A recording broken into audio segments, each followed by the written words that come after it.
thank you all very much for coming. Right now, we're in the Countryside event venue.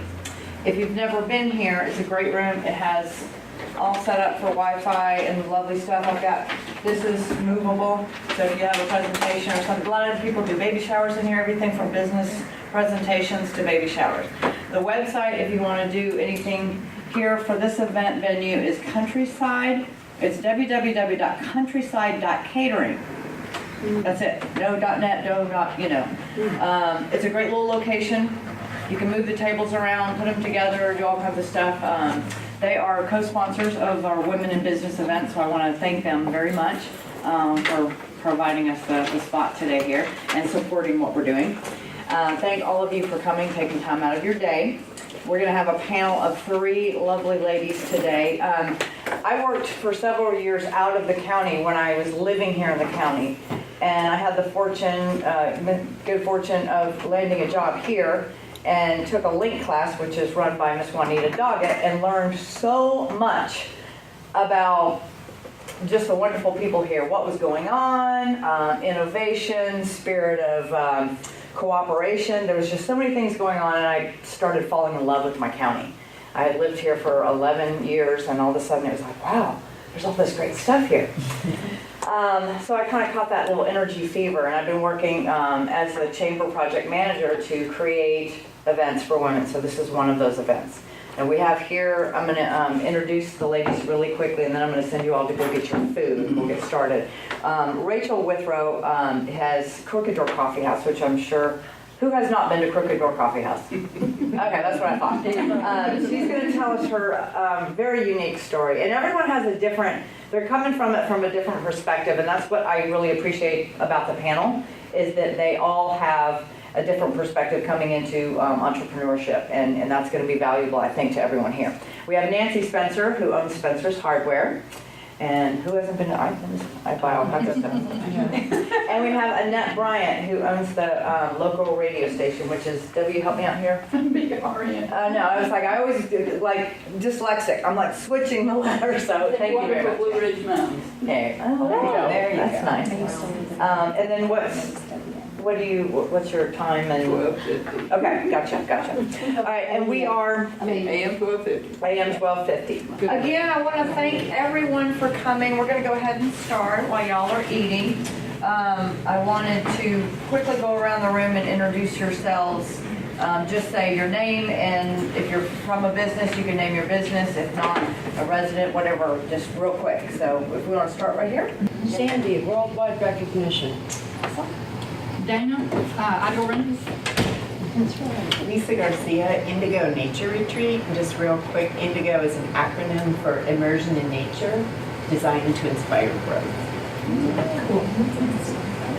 Deb Chang, Everything Style. Lisa Ellis, work for ABB, but I'm here for myself personally. Margaret Wren, I do a lot of online sales at different venues. Stephanie Ballinger, I'm from the Big Orange Hoagie Factory. Juanita Doggett, I'm on City Council and I'm the lead coordinator. Sunny Gay with Spencer's Hardware. So did everyone put their name in the little tub? I've got some pretty cool door prizes. I've got an apple peeler from Orchard at Alta Pass, donated that. Haldex gave us a fabulous little poolside speaker that's in here, that's up for grabs. And then we have South Creek Winery gave us a gift certificate. So don't forget, put your name in the hat before, and we'll be doing that at the end of the event. And I'm going to go ahead and introduce Nancy Spencer. She's going to start for us. Did you want to start, or do we want to start with down the line here? All right. Nancy Spencer, Spencer's Hardware. Let's see. You're actually in the venue of where we started. I like to pass this around because this used to be Spencer's Hardware right here. Oh my gosh. Yeah, and that's what it used to look like. Right here, this toward the end, right? This Yeah, little section right here was Yeah. the original, which is kind of cool. Oh, wow. So when I was 32 years old, I'd been married 14 years. So when I was 32 years old, my husband and I we were in the corporate world, and we've been transferred all over the place, all over the South, and we wanted to stay here. We had a 5-year-old and a 3-year-old, and we wanted to stay here. I love Marion, and we thought, how can we do that? How can we stay? So we decided to just open a business. We knew retail. We had been in Ector Drugs. So we decided that's how we were going to stay. So we rented this building. It was a meat market, and we transformed it into a hardware store. So we ran it as a true mom and pop for 14 years, as a true mom and pop, because there wasn't really, it was just us for a while. 6 days a week, 7:30 to 6. It's the same hours as it is now. And we ran it like that, and it was wonderful. I mean, I was able to raise my children. I got to be at everything. Got to know everybody.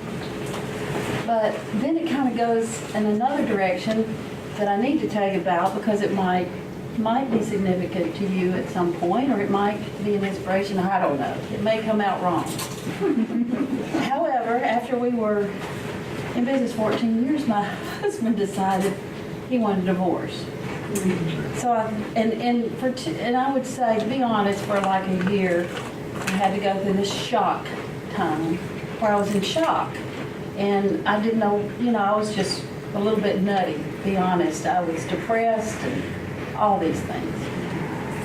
So at that point, we sold the business to 2 brothers, and they were going to buy this business. Well, I didn't care. Yes, okay, yes, okay, yes. But the night before, and there's a backstory to that probably Lisa knows, could have been part of it, because there were so many wonderful women involved with it. But the night before, I sent a fax and said, I'm not doing it. Somehow I got stronger during that year. And I sent a fax to my attorney and said, I'm not showing up tomorrow. I've decided I want to keep the business. And of course, that was another huge story, but anyway. So I ended up buying the business. But then there's another huge story that I could tell you at some time. I want to write a book now that I'm thinking about it. Because I got stronger, but I wasn't just already there, so I had to get stronger. And there's some wonderful things that I could tell you how to get to these points, but for time, I don't, we won't go into that. But I had to navigate getting stronger and having confidence. I didn't have that kind of confidence, and I had to navigate it at that time. The other part of the story that is interesting is I was trying to navigate in a man's world. A hardware is a total man's world, I'm telling you. I would go to regional meetings, and I'd go to our bond shows, and I'd walk in big meetings, and I'm the only woman there. And when we were Do It Best, they had 5,000 stores, and they told me there's only 2 stores that are solely owned by women. There's a lot of man-wife combinations, but no women. So navigating, learning to grow with strength, and navigating that man's world, and even the salesmen coming in were all men, and it's like, they're selling me things that I'm not sure what that is. You know what I mean? And I had to navigate that. But there's a whole story that I could tell you at some time, if anybody wants to know, about how I tried to gain that strength, because I didn't start out this way. But I've arrived now. Now I'm 67 years old, and I'm still in the business. So that's more my story, and I think I've grown it. I think I've done a pretty good job.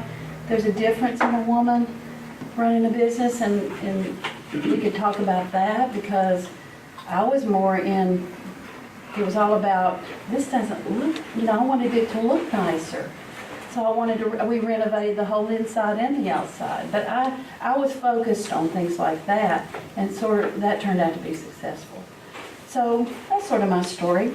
We're 35 years in the business now, so I've actually owned it myself longer than we owned it together. So I feel some pride in that. I do feel some pride in that. And my kids kids are in the business now. Sonny is my daughter. My son is in the business, and we're focusing on thinking, about the next generation, who they're going to be. So that's my story, and I'm sticking to it. I better stick to it. Okay. We're going to do Rachel Withrow from Crooked Door Coffee House. Well, that's not my story. But mine's a little different. Well, it kind of starts way like a generation kind of before. My dad's family has always kind of been entrepreneurs. So they've always done things. My grandfather was always in business for himself, doing whatever. I mean, the stories I hear about all the different businesses he did, like, I can't keep them straight. But my dad took after my dad, or his dad. And so I grew up with my parents doing different businesses all the time, working, providing for themselves. I can only remember one time my dad really ever working, not twice, my dad ever working for someone else and not just for him. So that's how I kind of grew up, knowing that. I would say my first business was selling snacks at school to raise money for myself to go on a mission trip, because I didn't want to ask people for money because I felt weird. So my inventory came from my parents putting up the money, and then I sold it and kept the money. I worked They it out. invested in your future. Yes, they invested. They're my first investors. Yes. So I did that a couple of years at school, and then my dad's graduation present, weirdly enough, I call it my graduation present because he gave it to me right after, was, I don't know how he got it, but he got a tractor trailer bed full of sheets, towels, blankets. Pretty much there was a hotel at Disney that had decided to strip everything, put new stuff in, and they sold all the used stuff. And somehow he bought it, gave it to me, and told me I had to pay it back. So I had to go, it took me 2 years to get through that whole trailer of sorting, fixing them, figuring out what color thread equals twin, full. How old green. were you at this point? I was right out of high school, so that was like 17, 18. So I had over at Ideal Rentals, I was in there digging through stuff. I mean, pallet size boxes this tall that I'm like falling in, you see my feet while I'm trying to pull stuff out. It was a mess, but that's how I kind of got my start doing my first kind of business on my own. But it was really great because I took it and I was able to finish paying for my car, and I paid for my schooling. So I went to tech for 2 years, so that helped pay for it. Was able to help with some mission trips, paid for me and then someone else to go on a couple of mission trips. And it helped do all that and put the money aside that ended up helping me buy the coffee shop. So it was a great learning experience. I got to work, there was a couple of people that came, two in particular that were going, they did 2 cross-country trips to, I can't remember where, but it was a big Indian reservation that was having a lot of trouble. And so we loaded up their car twice with blankets from me and shipped them out there for them to get to the reservation. So it was really cool how I could touch different people. We came up with random ideas, like all the ripped up towels. We put them in bags, and I went around and sold them to the different car shops. So they had nice rags to use. And I still have people call me asking me if I had my rag bags. Yeah, that's like 7 years ago. I'm sorry, I'm all out. But I was able to pay my dad back. We took his old beat up van one time, and we loaded up with sheets and blankets, and we drove to the coast. And we took a week and drove down, hit every mom and pop hotel on the coast, and I sold sheets out of the back of the van, and was able to pay for the whole trip. And I took 2 friends with me, so I paid them. And I remember sitting down, we were in this little tiny room for all of us to stay in. My dad and I were at the table going over what I'd made, and then I was able to pay him back that money that he spent on that stupid. Yeah, I was like, I'm done with this. But yeah, I remember that so well. I was like, ah. But, so anyways, I did that, and then I was working for my parents. I did all the inventory control for the furniture stores, because we also have one in Spruce Pine. So I would do that. I would go pick up the inventory. I would go to sales shows. And I mean, you're going in as just the one female in the room going in. I'm going in as the 18, 19, 20-year-old. Yeah. I'm the one doing the buying, and they're just like, what's this girl doing? Yeah. They wanted to ignore them. Yeah, they did. They wanted to ignore me. I'd be like, no, I know the budget. I know what I'm allowed to spend. They don't know what's selling. So it was interesting trying to learn how to act more of an adult than as the 18, 19-year-old that I was trying to do all this. And I really enjoyed that. I love doing things like that. But I was too much like my dad where I don't like being told what to do. And when your dad's telling you what to do, it's even worse. You don't like it. So I actually went and got a job at the coffee shop. Because then I was like, well, I work 5 hours this day and I work for someone else and you can't call me. He did. I did tell them that. So I started working at the coffee shop and I loved it. I love working with the people. I've always loved coffee. I always remember my parents letting me take their coffee and drinking it. So I started working there, loved it, and then I started kind of getting in more of a manager position there. Wasn't by name, but kind of what I did. And then Mike and Ellen were ready to retire, and they kind of pulled me aside and like, you've been doing this, we know you understand our vision for the shop, but we don't want you anymore, so we want to sell it to you, or we're going to close it. And that was 2012 when they did that, so I just turned 22. And I was like, Wow. let me talk to my mom and dad about this.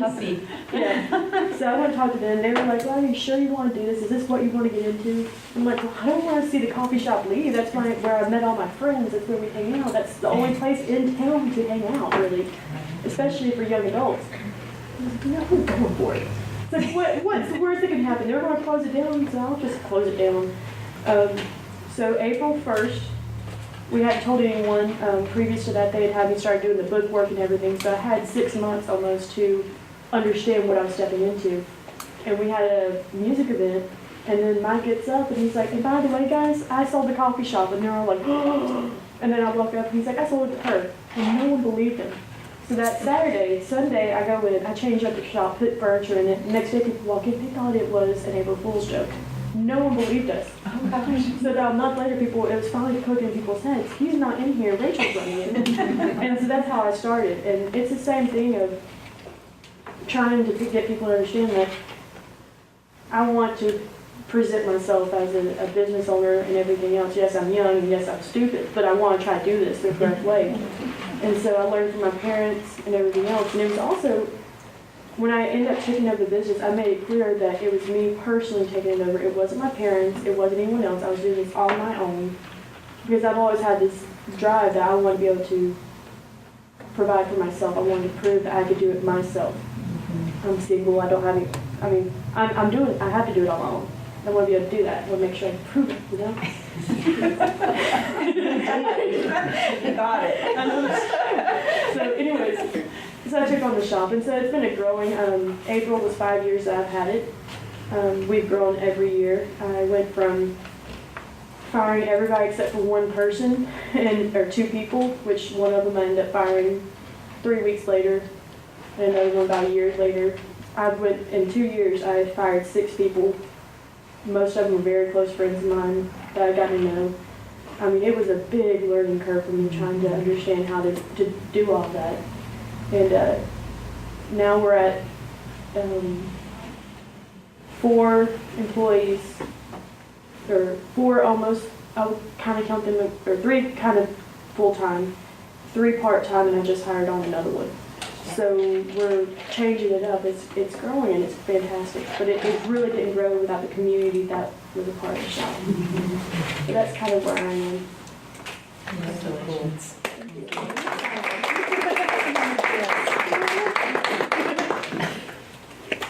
And Miss Annette Bryant, would you be so kind as to tell us your story? Well, I've lived a lot longer than these ladies beside me, so my story is a lot longer. And I'm going to start at the beginning because of something that Tina said on the air when I interviewed her last Friday.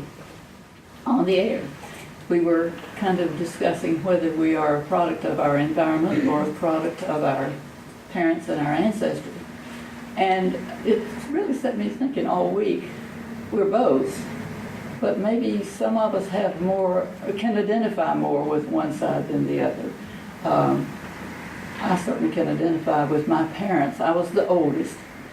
of 4 siblings, and I was the first grandchild on my dad's side. So I got a lot of adult attention when I was young, and I think a lot of that influenced me. But my dad was quiet and reserved, meticulous business person, kept perfect records, and my mother was the exact opposite. She was the middle child of 11 children, and so she was competitive, and she was determined, and she had to drop out of school because of health of a younger child, so she was making up for that the rest of her life.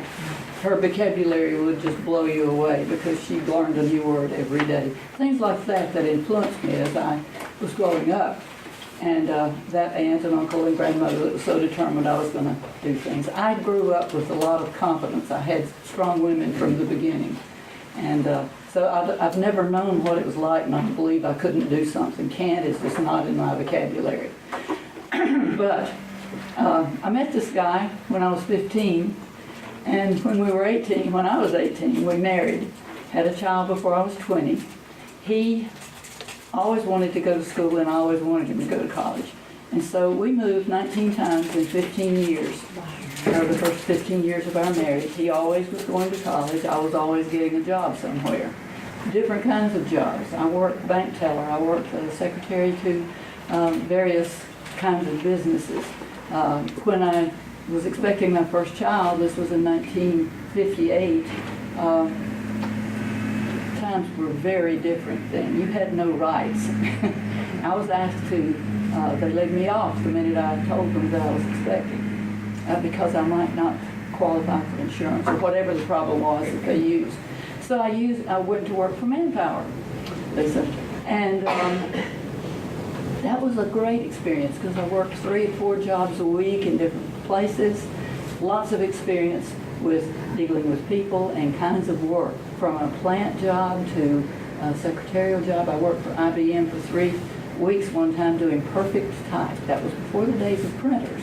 And if you were producing a book, you could not erase on that page, so the entire page had to be perfect.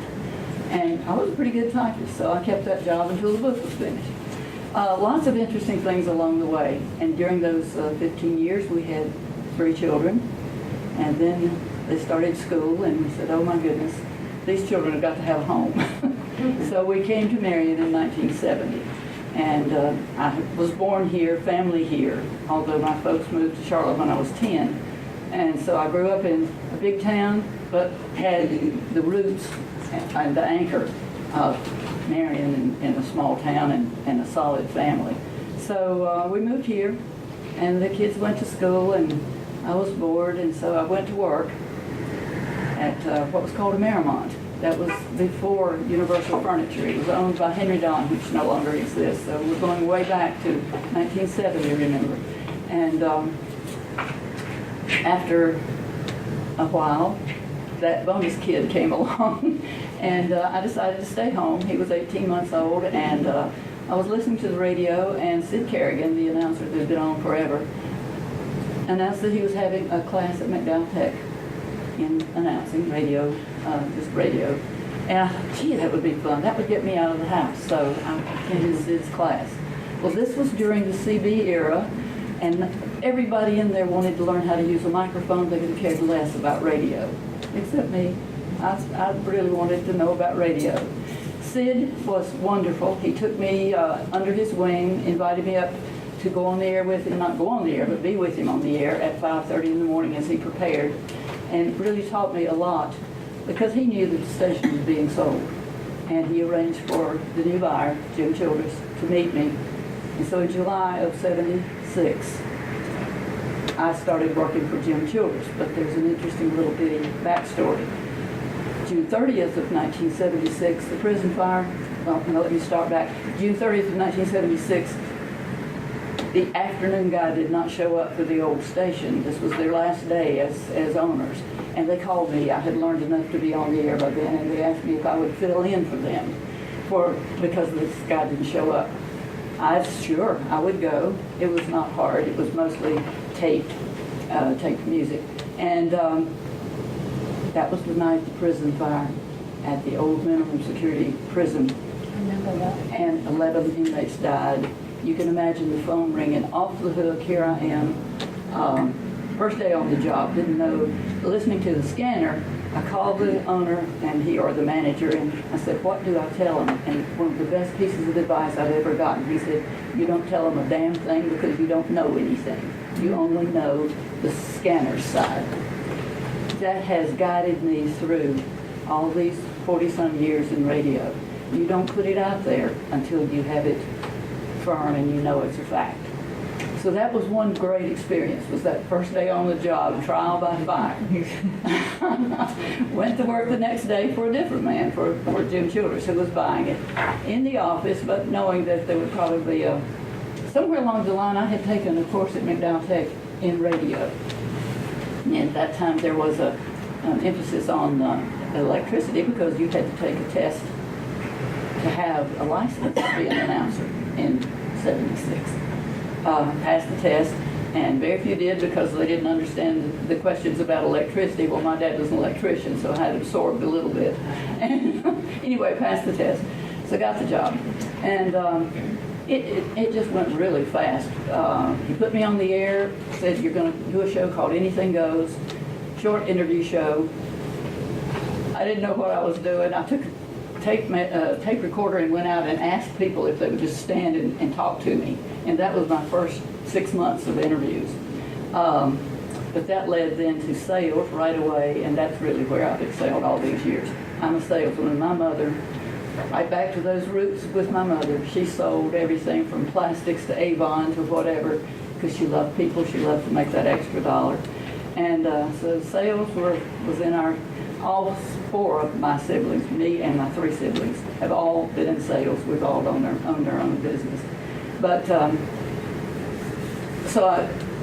short story, make it a long story, I'm sorry. 2 years after starting, radio has a lot of turnover, I became the manager here. Maybe the manager, I had outsold all the men, I'd outsold, broken records every year because I just got out and sold and I thought I was supposed to work. And the other guys thought when you're out and nobody's watching, you can go do whatever you want to. I'm sure that happened. But so in 1978, I was made manager and I worked manager for 10 years. And you really do learn the business. And as Nancy said, I was in a man's world. You open a broadcasting magazine, you did not see a woman's face, period. On any board or any job, it was men. I would have people ask for the manager when they called. Do you? And I do occasionally. I think I've developed this voice on the phone that makes them know. But Your class in that, Jamal. it's still a man's world, but you don't want to lose your identity and all that. You want to remain who you are, and I've learned a lot from men. I'm not knocking the fact that I've worked for a lot of good men. Mr. Childress was a good man, made an opportunity available to me that I'm not sure many women have had in this level here in a small town like this. He was grooming me to buy the station for several years before we actually concluded that. And that was in 1988. And I did not plan to tell you this, but it's very integral to my story and to what women sometimes need to think about. I was working for this man, so he set the price of the station. His wife, who was the bookkeeper, set the fact that I would also have to pay off 2 debts that he had made. Printers were expensive in those days. I had a $12,000 printer that I assumed the loan on and a $10,000 computer that had to be paid off, in addition to the cost of the radio station. And in 1988, interest rates were at 13%. I borrowed every dime. I didn't have any money. I borrowed $150,000 for the down payment from the bank on my signature.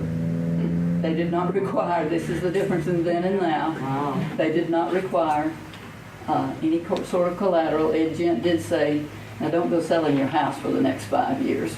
So I think they had something in mind. And Mr. Childress financed the remainder, which was very significant, much more than $150,000. So I was in debt for $500,000. I think about that now and I just get weak in the knees. How in the world did I have the courage? I didn't even think about it. I just knew I could do it. And things were going well. If you remember 1988, there was no war. Employment was great. Everything was this wonderful bubble. In 2 years, we were in a recession. My gross revenue reduced by half. I had to lay off 2 people the same day. My salary, of course, went immediately. There are all kinds of ways because I had no choice. I had to save the station. I had to continue with saving the jobs of those that remained. And it's kind of been up and down since then because radio and advertising is our business. Has evolved so much over time. You know, radio was king of the hill, then along came television. Television took over and radio started declining a little bit, but was still pretty strong. In '78, some of the surrounding stations that had FM were giving away spots on their FM in order to sell their AM. That's how insignificant FM seemed to be at that time. Then all of a sudden they realized what they had. And that cut into it. And then other things, and now I think Facebook and social media has cut into our business more than anything else. But all along the way there have been challenges. There have been people who were willing to help. There's been family who supported. And it's been a great ride, and I've learned so much. And even to the business meetings that we had early on, I think that were a precursor to this, where we met in the coffee house. I learned from those ladies that night that were just starting their businesses. So we all learn from each other as we go along. And I felt that strength. Thank you. As you can see, what time is it? As you can see, everyone has a very different story. And there are lessons along the way. I put little sticky notes on your table, and they're quotes that I found, and I'm hoping it will kind of inspire you and also maybe think about what kind of questions, what do you want to know moving forward? I think some interesting points that Annette made about, you know, is it nurture or nature, that I can't. How do you get that I can't out of your head? That's not an option. You're forged by fire. There's, in Nancy's situation, here's a woman that's happily going along, and all of a sudden she finds herself in a situation where she's jumping off of a cliff, saying, I'm going to go and I'm gonna own this business. I'm gonna run this business. When traditionally at the time, in the back doing the books, or, you know, it just wasn't that way. So what I want you guys to please feel free to ask questions about, you know, mistakes are some of our best learning situations. Failures, if you don't learn that failures can teach you something extremely valuable moving forward, these women can probably, I'm sure, all attest to that was some of their better learning things, the ones that stuck in your head. If you do everything right all the time, what do you have to sink in? It's when you kind of take a wrong turn, it's like, darn it, I better turn back here. Annette's facing having to let go of people. You know, who does she let go of? What's the, you know, how do you manage those things? There's all kinds of decisions. So I want to open up to questions. Even if you're not thinking about opening your business, I want you to, you know, running a business, getting ahead. So go ahead, I'm sorry. I actually had a question, but I wanted to let you know that WMRM, which is in Marion, Ohio, is also owned by a woman. Really? I'm not sure if she still owns it. She's a good friend of mine. I think she may be retired now, but WMRN. So AM and FM. That's in Marion. The Marion, Ohio. That's where interesting. Yeah, that's what I'm looking for. My question is, what do you feel like you've sacrificed in your personal life to get where you are in your business life? Well, I haven't. I don't think there's much sacrifice that I've had because I got to be with my kids. I know some entrepreneurs have to sacrifice that, but I didn't have to. I made sure I was at everything my kids did.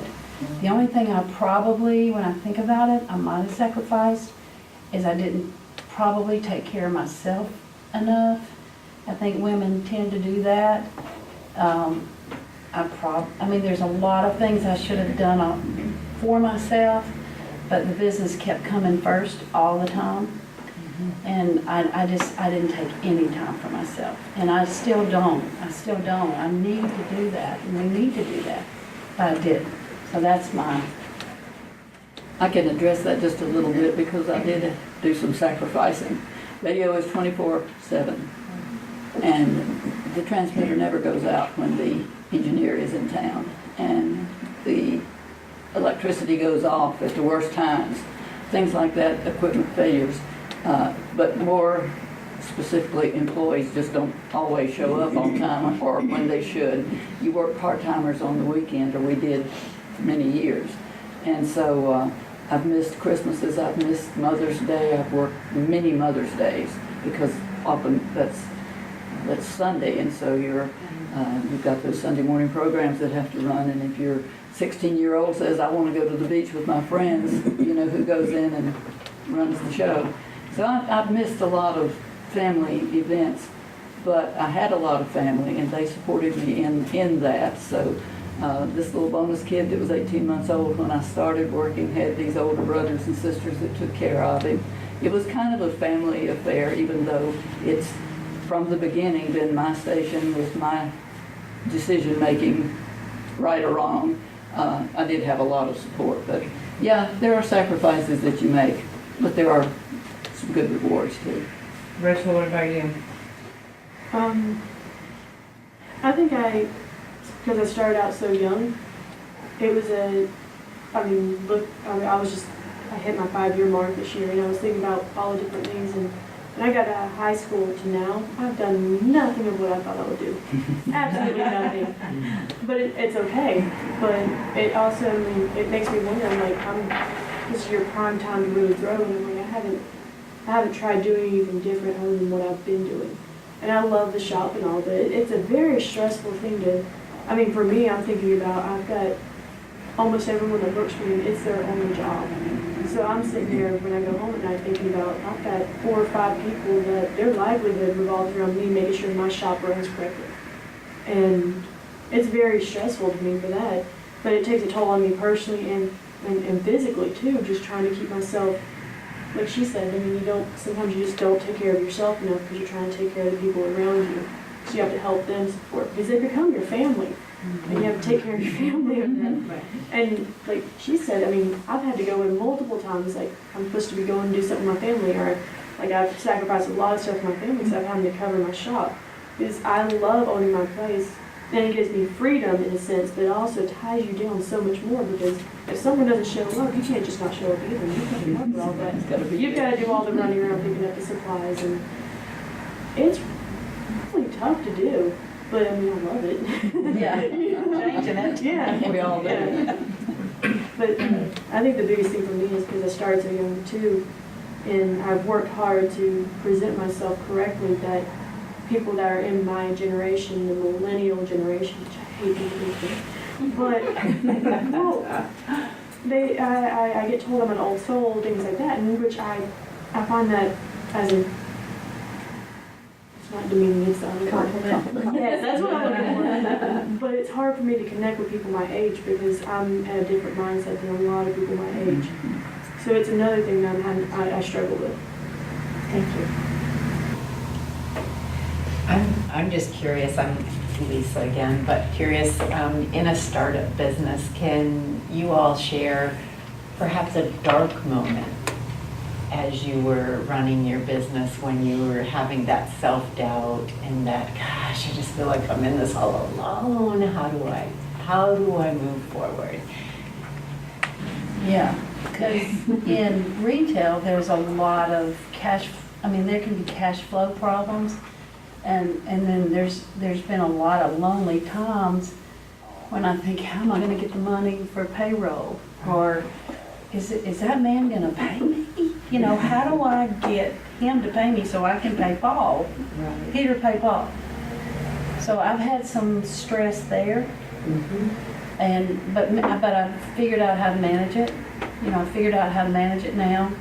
But it takes a lot of, because it's a lot of waking up in the middle of the night kind of things, and a lot of worry things. But now, I think I've got it now, but it's 35. Pretty close to getting to where I know it's going to be there now, but the finance part is very hard to navigate in a small town too. So you got to remember where we are.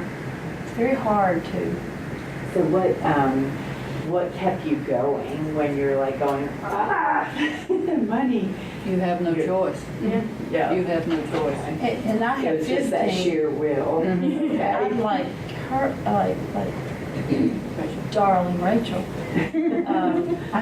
We have 14 employees, and everybody's, lots of them have to make the money for their families, and I worry about whether they're making enough, or because it's going to affect them if I don't perform and I'm not doing what I need to be doing.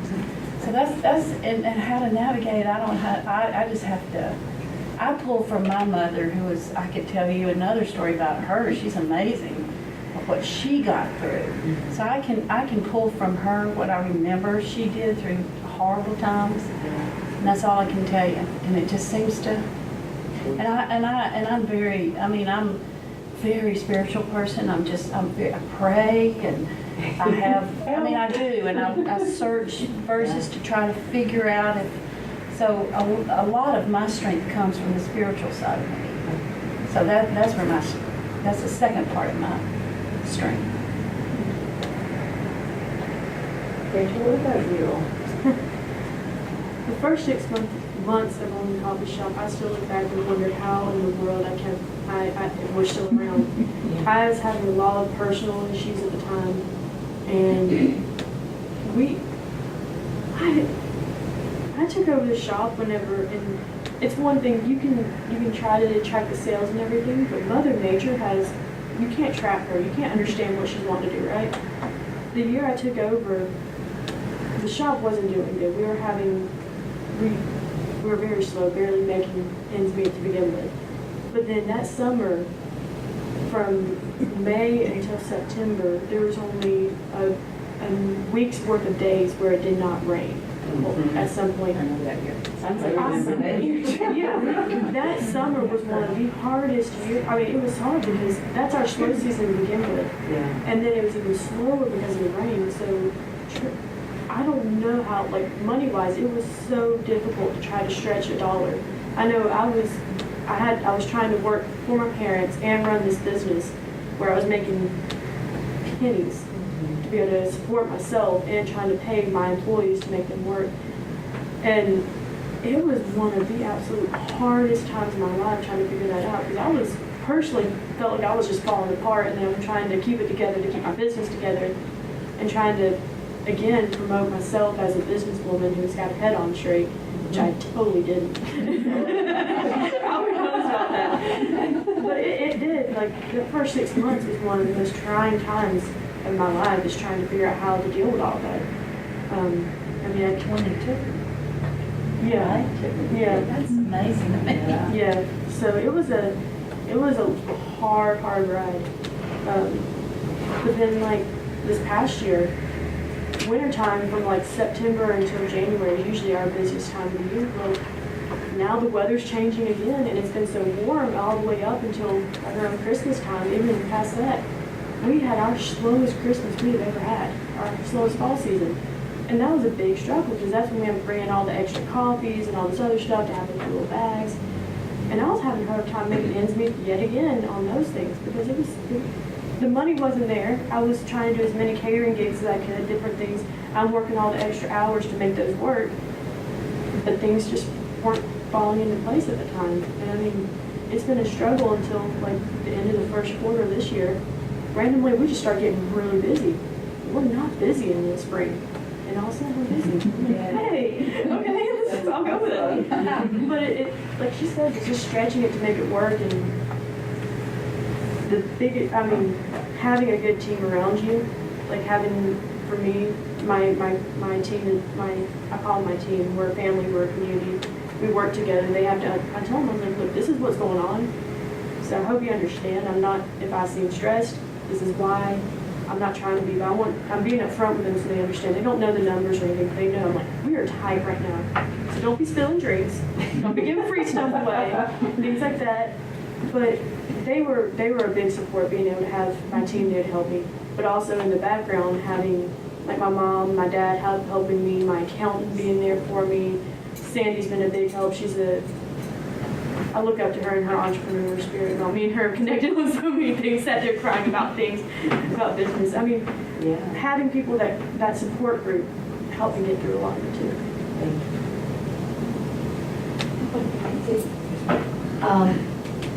Being in retail and dealing with 2 large box stores coming to town had to have been somewhat unnerving, I would think. And I've always admired the fact that you figured out how to compete, but not with them. Yes. You know, one thing, if I could give advice to people, it would be to be positive. Because when something like that happens, a lot of people start being negative, like saying negative things about the competition.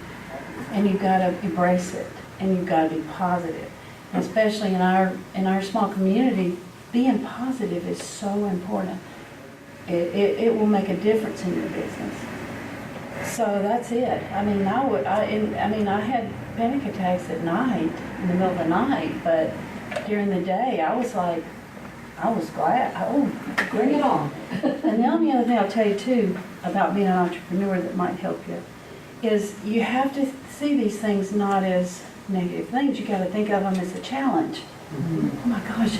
So that's when we did redo everything inside and out, because we needed to look like a contender with Lowe's. And I mean, we started a year before that. We knew they were coming, so we had to get ready. So you have to think of these things as a good challenge and meet it where it is. And that's all I can tell you. Solution. That's how it Yeah, works. well, You know that's what? the same thing. I'm sorry. Oh, It's the same thing. I mean, like I was saying, this last quarter's been so rough. Like, the first quarter of this year was so rough for us. Well, I just named someone a manager, which was scary. I'm trying to hand over some of my roles to them. Well, they were like, well, you're having trouble. He brought me a new vendor that we buy a lot of our stuff cheaper, where we started trying to change our way of thinking to where, instead of cutting costs on having to let people go or anything like that, well, we'll change all of our cost of goods and like trying to think outside the box how to make the money stretch farther. And it was because of these issues. Competition. Because, I mean, they're talking about Dunkin' Donuts coming in where they're known for their coffee. The new Walmart's going, or Ingles is going in. They possibly might have Starbucks coming in. There's a new coffee shop opening at Tom Johnson. So that's coming in. So I'm having to try to figure out how to do all that. But it was because of the stress and that coming in that we've started thinking outside the box to try to find new ways to grow. Cut costs in other areas. Mm-hmm. You know, just Nancy, I think the competitive edge for you all is your team.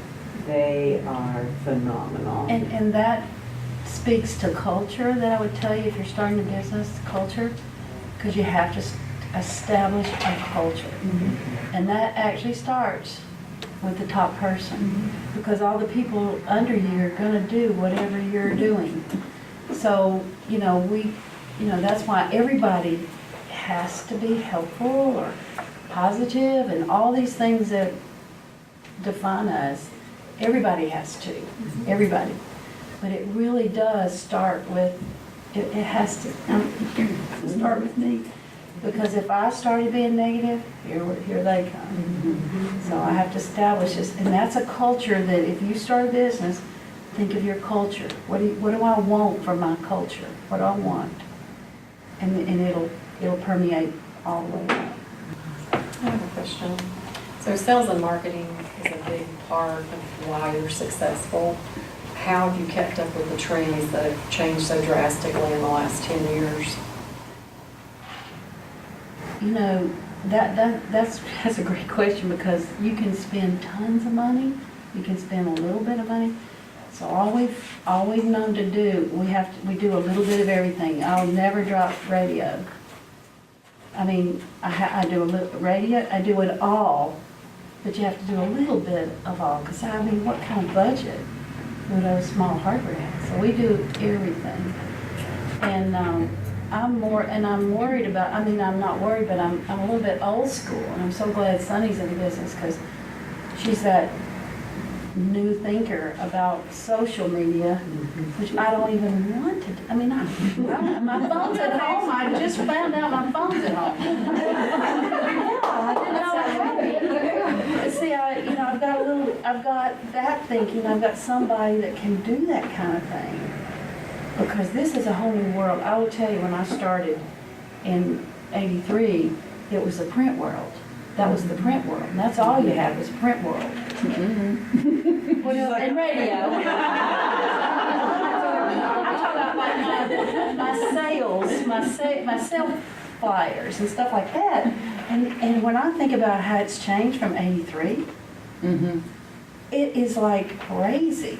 It's crazy, and it's changing every day, and you've got to embrace all of them and be ready for everything. That's all. I have a question to, oh, well, it expands on that, is when you're up against a challenge and you're creating, you come into the table, your team is coming to the table with new ideas and you try something, how long do you give it a try before you know what I mean? It's like, is there a formula for, okay, we're going to try it for 6 months and then toss it if it doesn't work? Because you got to come up with ideas. So how does that work with them?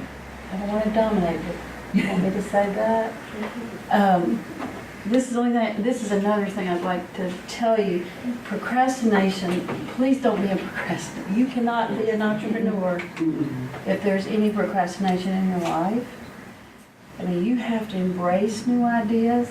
We go for just about everything. I try to go for any new idea. We're out there just pushing the envelope, trying to do it all. And that's the only thing I can say, because to grow, you've got to do that. You've got to be persistent. And I can't think of anything that we've ever embraced and was persistent about that didn't go. And I think it's because we put all that energy into it. If you put that kind of energy into it, how can it not? I'd like to address that just a little bit, because we sell advertising to businesses. So we deal with established businesses, we deal with dreamers, we deal with new businesses. And the thing that I have really come to know through the years is preparation. I've got a phrase that my son is tired of hearing: you got to run the numbers. You've got to plan, know what you want to do, run those numbers. Can I buy this, and can I make enough profit to pay for the increased person or half person that I'm going to have in order to do that? You've just got to. We've caught on businesses, new businesses that were open, didn't have a sign out front, had a table with some shirts for sale, but their inventory was on the way but wasn't there yet, or the signage or various things within the store. They had just had this dream, but they hadn't really planned out what that dream could or couldn't do for them. So preparation is just the most important thing, I think, in opening a new business, is run those numbers, put it down on paper, project what it's going to be like. And the other thing, you talked about weather. You can't predict weather. You can't predict a depression, I called it a depression, the public called it a recession. But I've lived through 3 recessions and 9/11, and 9/11 affected us like a recession because people just got so afraid that they quit doing anything. You remember the chart that had the air patterns the day before, and then there was no airplanes in the sky the day after 9/11. That's the way a lot of businesses were. They just quit. They just withdrew. And if we don't have businesses advertising with us, we're out of business. So preparation before you make that leap is very important. Don't just dream about it and think, oh, well, I'm going to make a lot of money if I do this. I love your Facebook ads. I watch them. Don't we all? I mean, Yeah. it's hilarious, and it makes, and I think it's wonderful, and it's totally out of the box. It's totally not you, I know that. Yeah. And I love it. I love it. And I think, like, you're hitting there's a group you got to hit, and that was going toward it. I just happen to have you on my Facebook page, but it's wonderful. But I was gonna ask you, since you're associated with ACE, and I don't know how that actually works, have you found being associated with those larger companies like when you were with Best, that has helped you? Yeah, well, they're a buying group, but because that's where we buy from, but they also have resources that we can go to. And that's another thing about an entrepreneur I want to say, is always be ready to grow. Like, read all the trade magazines, talk to people, because that's part of the whole thing. What about is- like classes or courses? I took, something, have yeah. you- That's some of those things. I came in with all those men sitting there, and I can't tell you what that feels like. I would love to one day talk to y'all about how that feels, because those men know, of course, the men that I walked in knew a lot more than I would ever know. That's how they felt, Or they want it? That's what I meant. But the point I'm saying is, take those courses. If you hear, even this is probably going to be one thing out of this, maybe the one thing you needed to hear. So all these kind of things are so important to try to, just as much as you can, take a class. Go to something and talk, and I've learned a lot just talking to somebody. And I don't mind share. I share so much, that I'm too much of a sharer, and I don't mind telling people what's going on with me or something, and then they just give me something and I'm like, yeah. That's how- One thing that's helped me a lot is networking with other station owners. We used to go to convention, we heard all the big speakers, but we'd sit around the table that night after dinner, and that's where the good ideas came from. Okay. Yeah. To the point that for 15 years now, Hendersonville, Murphy, Station Forest City, me, and Station West Jefferson get together in Marion, or we get together in Asheville about once a year. And because neither of us overlap each other's territory, it's not that we have a defined territory, but we don't get into each other's areas. And we share ideas, what's working and what's not working. And we're just the greatest group. Of course, I'm the only woman, but that's not bad. And I've learned an awful lot It's from not bad anymore. these group of men that I get together with and share ideas. And our industry changes so fast. If you think about when I started in 1978, we used the big long-playing records. Then along came 45s. Then along came tapes, and now computers. And you have to buy the equipment. You're constantly reinvesting in new equipment just because that's the nature of it. And you had to redo your whole store to update it and make it modern. And there's another little tidbit, is embrace change. That's what's going to be my next Please topic. embrace change, and don't try to stay the way it's always been, because embracing change is going to make you successful. One of the things I think I admire about, we're talking about your advertising, Nancy, and how you tried a little bit of everything. You've got a little bit of, in marketing and advertising, they will teach you, you need to find your niche. You need to find what works for you and stick with it. That's pretty much what they tell you. They'll tell you to not do that. However, with Nancy and the way she's done it, it works for her because it's part of her brand. She does it just enough for it to be sincere and not to be grasping for does that make sense? It's like, when you see her stuff out there, she's being authentic. It's the guys in the stores because you go in there and they act the same way. It's Oh, I'm just kidding. they'll help you out and they'll help you find what you need, but the point is that she's authentic with what she's doing, and she's doing a little bit of everything, and that works for her. It doesn't work for everyone as far as that goes. And I want maybe each of you to think about, change is constant. And I'll share a real quick story. I don't usually do this. My husband and I owned restaurants. That's why we moved up here to Asheville. We owned a restaurant. We had an employee, and the restaurant was doing great. We were building, and it was the largest independent restaurant in Asheville, square footage wise and overhead and all that. We had an employee that came down with hepatitis. and he didn't even work that night. I sent him home. I was on the floor. I said, go home.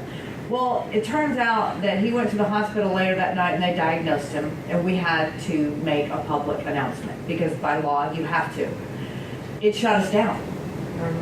We really literally went from doing what we did in a month. I mean, it took us, like they said, do not expect to get back to where you were for 5 years. So I'm thinking, okay, I've got college to pay for 2 kids. I've got, a house. You have to make those decisions. But change happens. And you can either kind of crumble with it and go, it wasn't meant to be, or you can move forward. Now, we didn't open up another business, but that's not to say my goal of helping small businesses, of being in that arena, is important, and I followed that. So, change. What change in your history, in your personal experience, really kind of was a catalyst for something else in your business that affected it? If y'all could address that. Well, for me, the biggest change, when I took over the coffee shop, we were pretty much always the on Main Street open that wasn't a bill bondsman or lawyer or real estate agency for the most part. So we had to try to draw people downtown, and I couldn't be picky about who came into my shop. So we were trying to reach the babies all the way up to as old as they can coming up the stairs, and we still do that. We were talking about advertising. I had to realize what I can do and what I'm not good at. I'm not good at advertising. I'm not good at putting words together. So I delegated that out. I hired someone to do that, and most of my people tend to be on Facebook, so we push Facebook. Or I got part of the chamber and the Marion Business Association, and I try to work as much with businesses because I need the people that work for them to come in and grab their quick coffee, things like that. So we started, for me, it was more focusing on who was on Facebook and who was in businesses I could get in touch with. It's all like personal connection. But so with doing that, I got my face out there working with them, and now 5 years later, we have a vibrant downtown. We have all these businesses coming in, and I knew it was coming, but I didn't want to change. But I had to change how I did my shop. As of January 1, we had to change our hours because all these businesses opened up in the evening. I lost clientele. My last 3 hours a day, we were dead. I couldn't make a profit. So we had to change our hours. So we started opening up earlier to where we could get the third shift people or parents dropping their kids off at school, teachers, things like that. But we started closing at 7 because we're obsolete in the evening now. No one wants to come in and get a cup of coffee anymore. Our music time, I used to have music every Saturday night somehow. It wasn't worth it anymore. I was paying people to come in to play to one person out there. What could I do? We have these, we've tried, as of now, I will only be open 7 to 7 now, Monday through Saturday, because Saturday nights we're trying to be open maybe for some of the people doing the bars and everything. They didn't care. I get that. After lunch, you don't want it. So that was a big change for me, is having to understand that, which my employees loved it because they got to go home earlier. They actually got to go and enjoy the evenings and all. I enjoyed having my evenings, but it was hard having to change that. Because we had just, through the year, we had to start expanding our hours from 8 to 5:30 to then we were back to 9, and then we had to cut our hours again because it wasn't worth it. And I'm not blaming other businesses. I'm saying this is a great thing that we have other businesses because it brings more people in my street. Like the new, all the different restaurants, we have people coming in from them. We have people coming in from Flavors on Main. It's an amazing thing to see all this growing. Yeah. But it does change how you have to run your own business, especially when it's changing around you. We were an anchor store there, and we still are, but you have to go roll with the punches on that stuff. Love it. Nancy, what about you? Well, I'll tell you, I'm about to do that. You'll watch, because may not be pretty. But when they do that, when they change that street, I've already started, how are we going to do now? How are we going to do this? For 2 years, this road is gonna be tore up. And we've already started planning and thinking, how can we do it? And the only thing I could come up with is, I'm gonna have the most amazing delivery service there is, because people aren't gonna come down this road. They're gonna go, I think I'll just go out here now. I'm not gonna go through that traffic problem. So that's what I'm telling you, right, already, it's coming in 2 years, and we've got to start getting ready for it. And I started thinking, the sales have got to go down. I can't imagine them increasing. So the sales are gonna go down, so now we gotta start figuring out, how to, save more or reduce this, or what are we gonna do for that change? And that's gonna be major, because that's a solid 2 years after it starts. I mean, thinking ahead, she establishes herself as the greatest delivery. When it does happen, they're not gonna have to think really hard about who they're gonna get their hardware from. That's what I'm talking about. She's thinking ahead. She's planning what we're talking about. She's making adjustments. It's like, okay, it's coming. I'm not gonna procrastinate. I'm gonna make a plan now. So. Yeah, but it's not, I'm telling you, I don't want you to think I'm gonna be great through this. I'm gonna be all crazy. I'm not gonna be what I want you to think I am. I'm going to be nervous, and I'm gonna be on the phone, and I'm gonna say, haven't seen you in a while. You know what I'm saying? Oh, I'm the same way. When I go slow, I would see my customers like, hey, I haven't seen you around in a while. What's going on? Yeah. I don't go that far. I'd be like, I see how it is. You like someone else's coffee better? You go into McDonald's? I mean, McDonald's technically right now is my biggest competitor. Really? It is, which is crazy. I mean, until I took over the coffee shop, Hardee's on the 5 lane was getting best coffee in town. I was like, Hardee's is getting best coffee? And I had It's like, we've got this in the bag.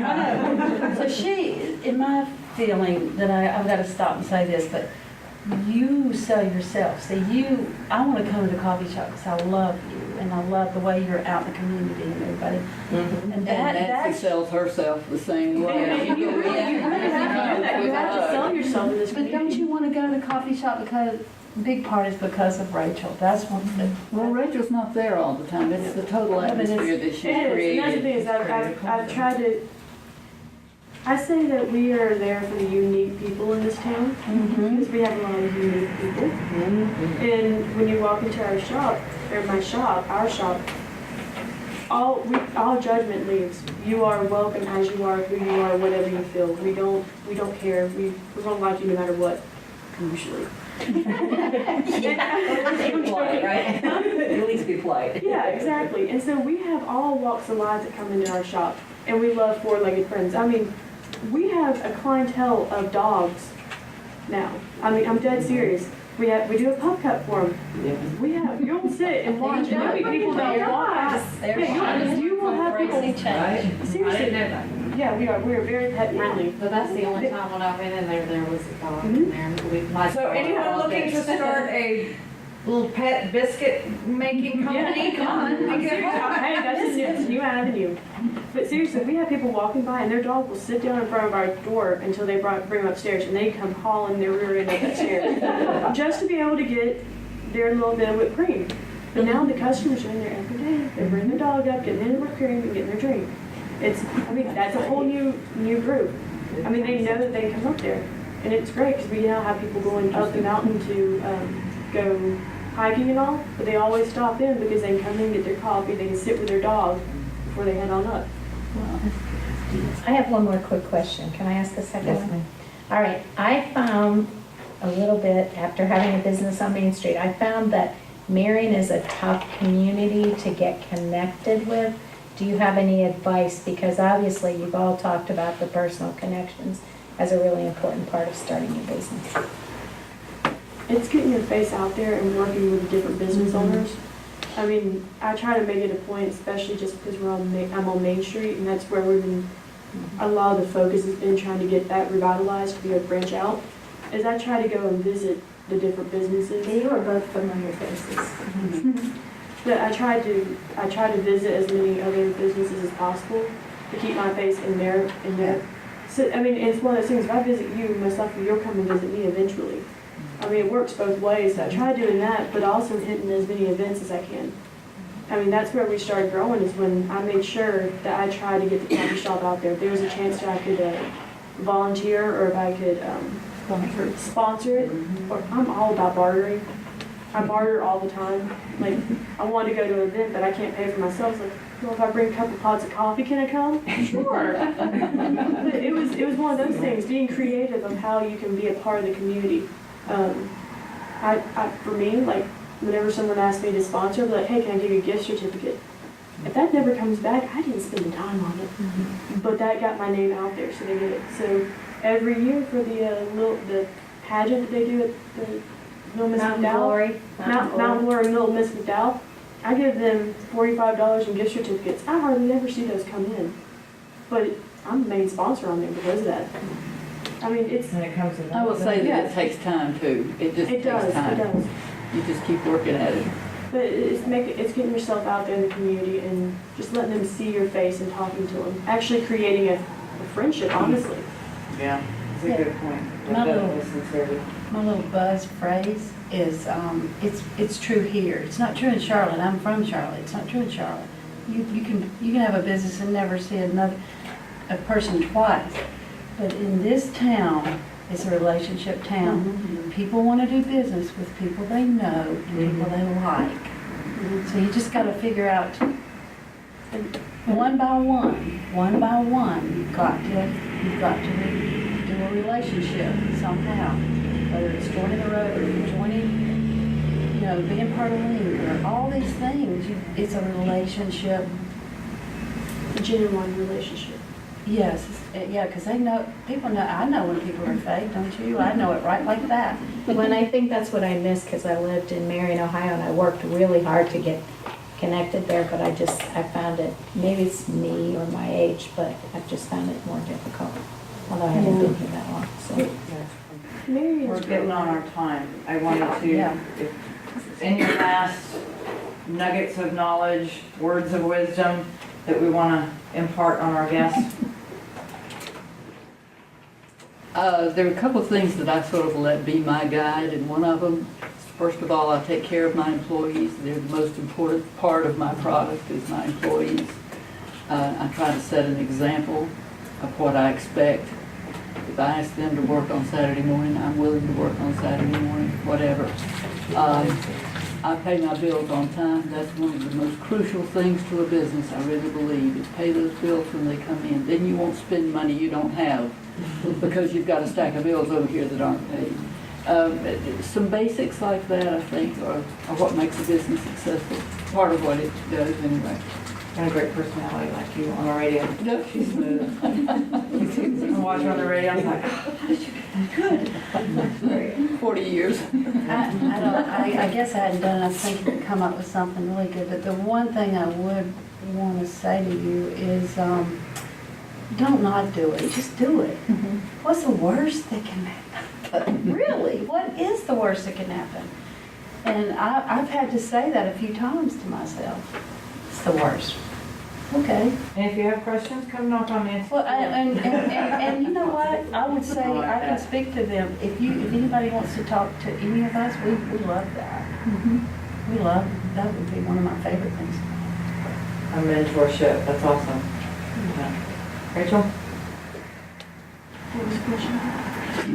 Any last words of wisdom, nuggets of knowledge? You're back at work, aren't you? No, this is what they're saying. I just totally zoned out for a second.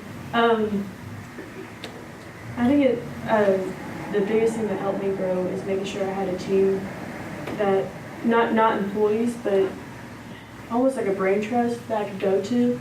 Because when I have issues, I know someone else can talk, like going to Miss Nancy, Sandy, going to all kinds of different business owners in town. And being able to be like, this is what I'm going through. Can you give me some feedback on what to do? Or having a sounding board. Because, that is a big part. It's like, because being in business by yourself, it's hard whenever you don't have someone else to share the burden of everything.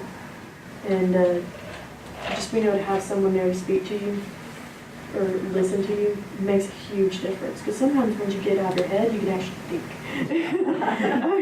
That's my biggest issue, is I stay in my head too much. That's why I had to ask the question again. Because I get stuck in my head and I can't think sometimes. That's a millennial, by the way. They do that. Sorry. But yeah, do that and then know what your weaknesses are and know what your strengths are.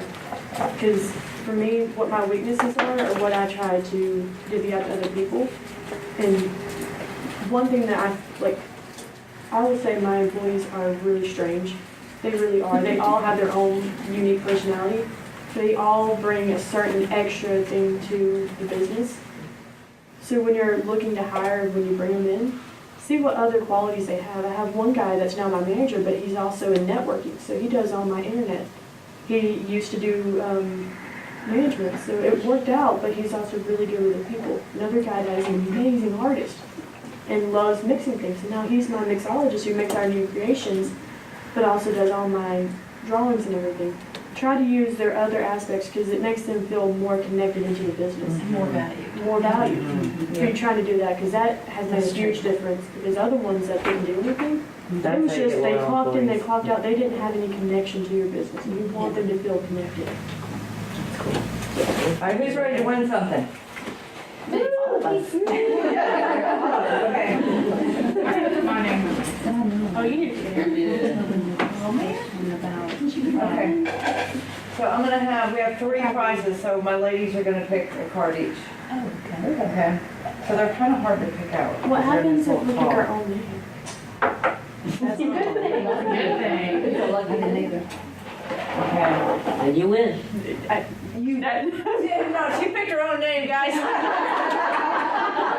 Well, no, I said if I pick my own name, she got it, so. No. She wins whatever it is. No. Okay, well, I guess I should say which one it is. Just wait. All right.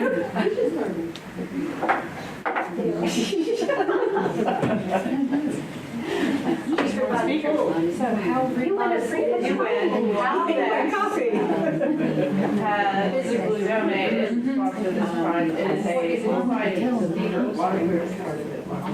Very full.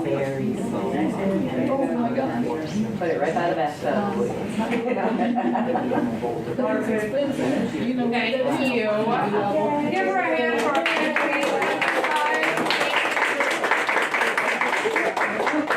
And we have, this is gonna be my apple core. Okay, Stephanie Dellinger. Yay. Has won the apple core. This is from, okay, Orchard at Alpha. I was like, I did it right on my bus. Oh, very cool. Yeah. Yay. Good job. Okay. That is too cool. And next. Our wine certificate. I didn't put my name in this one. Darn it, it's gonna take over this. Okay. Margaret Wren.